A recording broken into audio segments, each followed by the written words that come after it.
고린도전서 15장 1절에서 11절까지 말씀입니다.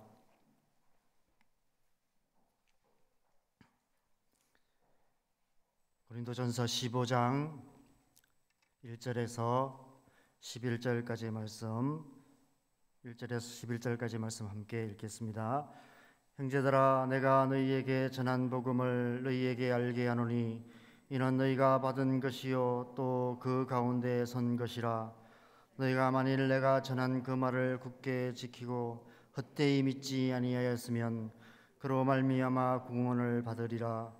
내가 받은 것을 먼저 너희에게 전하였노니 이는 성경대로 그리스도께서 우리 죄를 위하여 죽으시고 장사 지낸 바 되셨다가 성경대로 사흘 만에 다시 살아나사 게바에게 보이시고 후에 12 제자에게와 그 후에 500여 형제에게 일시에 보이셨나니 그 중에 지금까지 대다수는 살아있고 어떤 사람은 잠들었으며 그 후에 야고보에게 보이셨으며 그 후에 모든 사도에게와 맨 나중에 만삭되지 못하여 난 자 같은 내게도 보이셨느니라. 나는 사도 중에 가장 작은 자라. 나는 하나님의 교회를 박해하였으므로 사도라 칭함 받기를 감당하지 못할 자니라. 그러나 내가 나 된 것은 하나님의 은혜로 된 것이니 내게 주신 그의 은혜가 헛되지 아니하여 내가 모든 사도보다 더 많이 수고하였으나 내가 한 것이 아니요 오직 나와 함께 하신 하나님의 은혜로라. 그러므로 나나 그들이나 이같이 전파하며 너희도 이같이 믿었느니라. 아멘. 우리 개인적으로 잠깐 묵상하는 시간 갖겠습니다.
네, 함께 우리 말씀을 보겠습니다. 복음은 모든 믿는 자에게 구원을 주시는 하나님의 능력이 됩니다. 그런데 복음은 복음 그대로 믿어야만 합니다. 복음 가운데 그 어떤 것도 빼거나 더해서는 안 됩니다. 사도 바울은 오늘 본문 2절 말씀에서 이렇게 말씀하고 있습니다. 2절 말씀 우리 같이 읽어보겠습니다. 너희가 만일 내가 전한 그 말을 굳게 지키고 헛되이 믿지 아니하였으면 그로 말미암아 구원을 받으리라. 여기서 헛되이 믿는다는 것은 복음 가운데 그 어떤 것을 빼거나 더하는 것을 의미합니다. 그런 복음은 구원을 받지 못하는 헛된 복음이라는 것입니다. 사도 바울이 이 말을 하는 이유는 그런 일들이 일어나고 있었기 때문입니다. 내일 본문 말씀이지만 12절 말씀도 우리가 함께 한번 읽어보겠습니다. 12절 말씀, 그리스도께서 죽은 자 가운데서 다시 살아나셨다 전파되었거늘 너희 중에서 어떤 사람들은 어찌하여 죽은 자 가운데 부활이 없다 하느냐. 바로 부활이 없다고 말하는 자들이 있었다는 것입니다. 그것도 다른 사람이 아니라 고린도 지역에 사는 불신자들이 그렇게 말하는 것이 아니라 고린도 교회 성도들 가운데 복음을 받은 자들 가운데 그런 사람이 있었다는 것입니다. 그런 사람들의 영향력으로 고린도 교회 안에 예수님의 부활을 부정하는 무리들이 생겨나고 있었던 것 같습니다. 그래서 사도 바울은 이 15장 말씀에서 부활에 대한 논증을 하고 있는 것입니다. 오늘 본문은 부활에 대한 논증을 시작하기 전에 먼저 복음이 무엇이며 그 복음이 어떻게 시작되었고 어떻게 고린도 교회에 전해졌는지 다시 한번 상기시키고 있습니다. 1절 말씀해 보면 형제들아 내가 너희에게 전한 복음을 너희에게 알게 하노니 이는 너희가 받은 것이요 또 그 가운데 선 것이라. 이 말씀에서 사도 바울은 복음을 내가 너희에게 전한 복음이라고 말합니다. 너희가 받은 것이다 라고 말합니다. 또 그 가운데 선 것이다 이렇게 말하고 있습니다. 그런데 3절 말씀에서는 그 복음을 다르게 표현하고 있습니다. 3절 상반절을 보면 내가 받은 것을 너희에게 전하였노니 여기서는 내가 받은 것이다 라고 표현하고 있습니다. 이 두 말씀을 요약하면 내가 너희에게 전한 복음은 내가 준 것이 아니라 나 역시도 받은 것이다. 내가 받아서 너희에게 전해준 것이다. 이러한 말씀입니다. 누구에게 받은 것이라는 말일까요? 바로 예수 그리스도께 받은 복음이라는 것입니다. 사랑하는 여러분, 우리가 복음을 전한다는 것은 우리에게 난 것, 우리로부터 난 것을 전하는 것이 아닙니다. 예수님께 받은 복음을 전하는 것입니다. 그래서 복음을 전하는 데 있어서 가장 중요한 것은 받은 그대로 전해야 한다는 것입니다. 조금도 더하거나 빼지 않고 받은 그대로 믿어야 하고 믿은 그대로 살아야 하고 우리가 살아가는 그대로 전해야 한다는 것입니다. 거기서 하나라도 더하거나 빼면 헛되이 믿는 것이며 그런 복음은 구원을 얻지 못하는 헛된 복음이 된다는 것입니다. 3절 하반절과 4절 말씀에서 사도 바울은 예수님께 받은 복음의 내용이 무엇인지 그 복음이 어떻게 시작되었는지를 말씀하고 있습니다. 3절 하반절부터 읽겠습니다. 이는 성경대로 그리스도께서 우리 죄를 위하여 죽으시고 장사 지낸 바 되셨다가 성경대로 사흘 만에 다시 살아나사 그리스도께서 우리 죄를 위하여 죽으시고 사흘 만에 부활하신 것이 사도 바울이 예수님께 받은 복음의 내용이라는 것입니다. 그런데 이 말씀에서 사도 바울은 두 번에 걸쳐 성경대로라는 말을 쓰고 있습니다.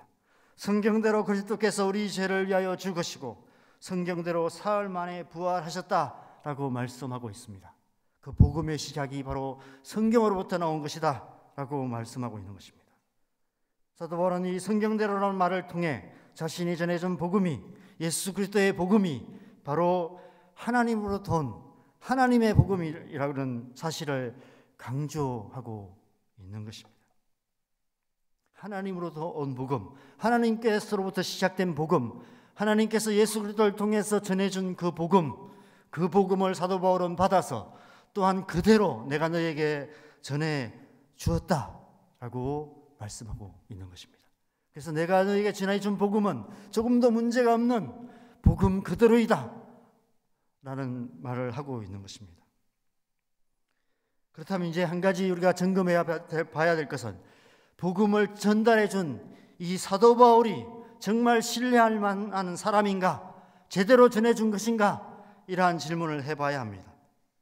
예수께서 성경대로 죽으시고 성경대로 부활하셨기 때문에 예수님의 복음이, 하나님의 복음이 분명하다면 이제 그 복음을 받아서 전달하는 자가 정말 똑바로 잘 전달해주고 있는가라는 것에 대한 질문을 해봐야 하는 것이죠. 여러분, 비유가 적절치 않지만 옛날 제가 어릴 때 아버지 심부름으로 막걸리를 받아 오다가 넘어져서 반점 쏟아가지고 그래서 좀 물을 섞어가지고 그렇게 전해드린 적이 있습니다. 여러분, 이와 같은 일이 일어날 수 있다는 것입니다. 복음을 받아서 전하는 자들이 더하거나 빼서 물 섞인 막걸리 같은 그런 헛된 복음을 전할 수 있다는 것입니다. 그래서 사도 바울은 5절에서 7절 말씀에서 예수님의 그 죽으심과 부활을 직접 눈으로 보았던 또 다른 복음의 증인들을 내세우고 있습니다. 베드로와 12제자들, 500여 형제들, 그리고 야고보와 모든 사도들, 그들은 예수님의 죽으심과 부활을 직접 눈으로 보았고 그 중에 대부분은 살아있다라고 말하고 있습니다. 그리고 8절에서 10절 말씀에서 자신의 사도성에 대해서도 스스로 변론하고 있습니다. 아마 고린도 교회 안에 사도 바울의 사도성을 인정하지 않는 사람들이 있었던 것 같습니다. 사도도 아닌 사람이 전하는 복음을 어떻게 믿을 수 있느냐? 그래서 부활은 없다라고 말하는 악한 무리들이 있었던 것 같습니다. 그것은 사도 바울이 자신의 생각을 잘못 전해주신 거다, 그렇게 주장하는 사람들이 있었던 것 같습니다. 그래서 사도 바울은 겸손히 자신을 낮추며 나는 만삭되지 못하여 난 자 같다, 속된 말로 하면 나는 그래 좀 덜 떨어진 자 같다, 나는 사도 중에도 가장 작은 자다, 그렇게 자신을 표현하며, 그러나 자기가 사도가 된 것은 자기의 어떠함이 아니라 하나님의 은혜로 된 것이다 라며 자신의 사도성을 주장하고 있습니다. 여러분, 사도 바울이 이렇게까지 하는 이유가 무엇일까요? 마지막 11절에 이렇게 말씀하고 있습니다. 마지막 11절 같이 읽겠습니다. 그러므로 나나 그들이나 이같이 전파하매 너희도 이같이 믿었느니라. 자신이 받아서 전한 복음이, 하나님의 복음이 확실하다는 사실을 강조하기 위함입니다. 그리스도께서 성경대로 죽으시고 성경대로 부활하셨다는 하나님의 복음을 내가 너희에게 그대로 전했고, 내가 전한 복음을 다른 모든 사도들도, 다른 증인들도 똑같이 전하고 있다라고 말하고 있는 것입니다. 내가 전한 복음이 틀리지 않았고 너희의 복음, 너희가 믿는 것이 바가 틀리지 않았다는 것입니다. 그러므로 부활이 없다고 말하는 자들의 그 어떤 그럴듯한 주장에도 결코 흔들리지 말고 믿음으로 굳게 서야 한다라고 말씀하고 있는 것입니다. 사랑하는 여러분, 우리는 6월 첫날부터 지금까지 고린도전서를 묵상해 오고 있습니다. 고린도전서를 통해서 우리는 교회 안에 임재하시고 역사하시는 성령님의 능력이 교회를 하나 되게 하고 거룩한 삶을 살아가게 할 뿐 아니라 성령의 은사로 무장시켜 능력 있는 교회가 되게 하신다는 사실을 묵상했습니다. 그렇다면 왜 하나님께서는 성령을 보내셔서 교회를 능력 있는 교회가 되게 하실까요? 사도행전 1장 8절에 그 해답이 있습니다. 오직 성령이 너희에게 임하시면 너희가 권능을 받고 예루살렘과 온 유대와 사마리아와 땅끝까지 이르러 내 증인이 되리라. 예루살렘과 온 유대와 사마리아와 땅끝까지 이르러 예수님의 증인이 되게 하시기 위함입니다. 예수님의 증인이 된다는 것은 곧 예수님의 죽으심과 부활의 증인, 바로 복음의 증인이 된다는 것입니다. 우리 사는 이 세상은 부활이 없다고 말하며 그리스도의 복음을 부인하는 세상입니다. 그것만 뺀다면 나도 믿을 수 있겠다고 말하는, 그래서 복음 중에 부활을 뺀 복음을 주장하는 그런 세상입니다. 부활이란 과학적 증거가 불충분한 근거 없는 종교적 신념이나 신화나 어떤 조작된 이야기일 뿐이다 라고 생각하는 것입니다. 이러한 세상에서 교회가 예수의 죽으심과 부활의 증인이 되기 위해서는 성령의 권능으로 무장해야만 합니다. 그래야만 하나님이 없다고 말하고 부활이 없다고 주장하는 어리석은 세상에 하나님의 살아계심을 나타내며 예수님의 죽음과 부활을 증거하는 증인된 사명을 능히 감당할 수 있는 것입니다. 오직 성령이 교회에 임하시면 교회가 권능을 받고 예루살렘과 온 유대와 사마리아와 땅끝까지 이르러 예수의 죽으심과 부활의 증인이 될 수 있는 것입니다. 그래서 우리는 날마다 성령의 충만함을 받아야만 합니다. 그래서 성령의 충만함 가운데 늘 받은 복음 그대로 믿고 받은 복음, 믿는 복음 그대로 살아갈 뿐 아니라 우리가 믿고 살아가는 그 복음을 그대로 증거하는, 성경대로 예수께서 성경대로 죽으시고 성경대로 부활하셨음을 온 세상에 증거하는 주님의 증인들로 살아가야 될 줄 믿습니다.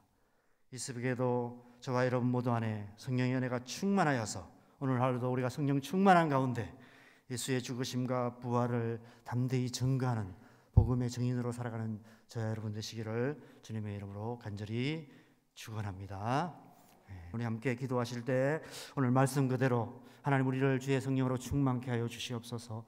우리 교회를 성령의 능력으로 충만케 하셔서 예수께서 성경대로 죽으시고 성경대로 부활하셨다는 이 그리스도의 복음을 복음 그대로 담대히 주님 하나님이 어디 있냐고 말하고 부활이 없다고 말하는 이 세상에 담대히 복음을 전하는 사명 끝까지 잘 감당하는 우리가 되고 우리 남산교회 될 수 있도록 하나님의 은혜를 구하고 오늘 수예배 가운데도 성령의 은혜로 충만하여서 우리가 담대히 주님의 복음 전하는 그런 교회로 새롭게 되는 그런 시간 될 수 있도록 우리 함께 기도하시고 자유롭게 기도하시다가 돌아가시면 좋겠습니다. 기도하시겠습니다.